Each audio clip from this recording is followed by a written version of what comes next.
Hi everyone, welcome back. Up until now we've mainly used PHP to handle web requests, but there might be instances where you want to interact with PHP from the command line. In this video I want to share the basics of PHP script arguments and set up a console script that can be used to execute commands. Now the bigger frameworks already have a console component. For example, Laravel has argc, which looks like this, and then Symfony has the console component. So we are actually using this later on, but let's take a step back first and look at how this actually works. Now in the routing request video I talked about the $_request variable. And in the same way we have argc and argv available when we're executing a command line script. So argc is the number of arguments passed to the script and argv is an array of those actual arguments. So back in our project we can actually create a console script. So let's call this console, add it to Git, declare our strict types again, and let's do an echo 123 for now. Now to execute our script we can call php console.php and then we have our 123. And let's add a new line here for now. It's a bit more legible. And let's take a look at our argc and argv. So argc should be 1 because we have only the script, and if we add hello space world, it will be 3 because we have our script, then argument 1 and argument 2. And in the same way, these will all be in argv. We have console.php, hello, and world. Now instead of typing php and then console.php, we can actually make this a lot shorter because we can make sure that we don't have to prefix this always with php, but just execute it as console.php. And for that we first need to add a shebang in here, which basically says we want to use a specific interpreter, which we should point to PHP with user bin env PHP. And then it will still complain about this permission denied because our file is not set to executable. So we also need to mark it as executable. And this will actually end up in Git. This is the only state that in context of permissions is actually stored in Git, so that this file is executable is actually shared with other developers as well. If we now execute the file again, it should be a +x. We now don't need to prefix this with PHP anymore. But we can even go further because we don't specifically need this PHP extension because we already set this to be PHP in here. So if we rename this file to just console, it will still recognize this as a PHP file and we can just do console. And we could go even further because this / says it to look in the current folder. We can't currently do console because it will try to install a package which we don't want. We could add this file to our path variable so we can actually execute this from anywhere. But if you have multiple projects, it doesn't really make sense. So I would recommend just to use /console and we can actually execute anything we want from here. And in the last video on error and exception handling, we split up some code from the index.php. So we now have a bootstrap file and then we set up the router and handle the router. So in our bootstrap file, we currently have the autoload and we set up an exception handler. So we both want this as well. And this bootstrap is also used in PHP unit, by the way, the bootstrap.php. So basically we want to reuse the same logic from there.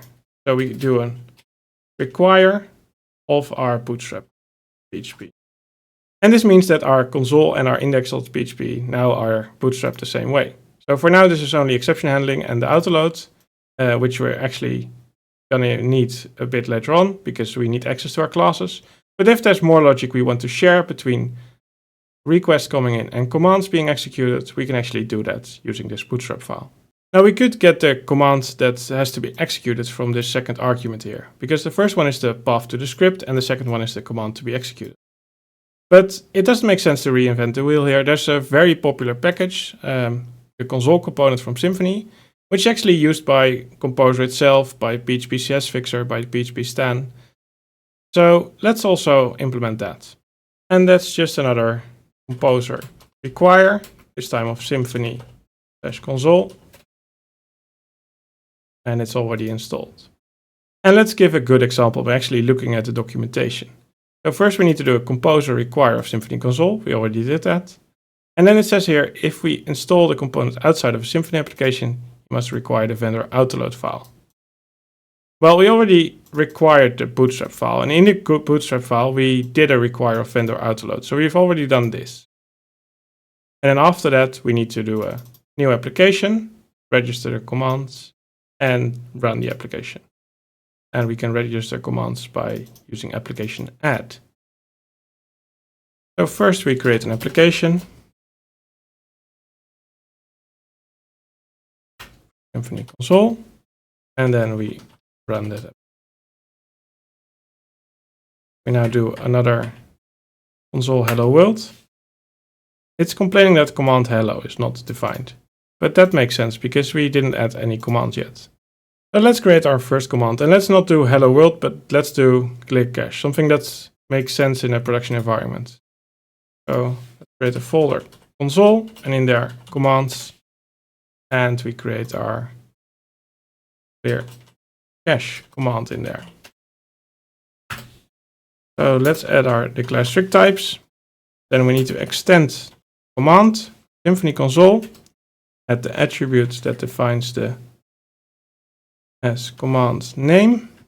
So we clear dash cache. And then in here we override the execute method. So for now we'll return a 0. Come back to this. And then we need to register this command. So do an application add new clear cache command. And if we now do, instead of hello world, clear dash cache, we don't get an error anymore. And you saw me return a 0 in the execute command, which basically means that this command was successful. If we were to change this to a 1, it would mean that our script errored. And there's actually a bunch of reserved error codes. So we have one for general errors, and there's a bunch others here. And then we have, of course, 0 for success. You don't need to remember this, but it's just nice to know that these exist. And if we execute these commands, exit code is not immediately visible, but we can do echo $? To show it. If we change this to 0 and execute the command again and get the last exit code, we get a 0. And finally, let's clean this up a bit, because here we now do a specific add. If there's 100 commands, this doesn't make sense to do explicitly for each command. So let's move this to a for each. And instead of the specific command, we just command fqn. So we do a kernel commands. Command fqn for the class, and then let's add the method. And in here we return an array of class strings of command. For now, just the clear cache command.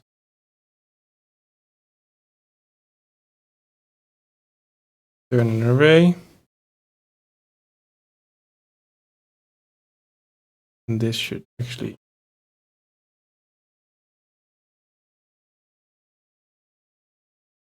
do the command again. Still works. And that's it for this video. Let me know what you think. Make sure to subscribe to be updated about the next video, and I'll see you in the next one.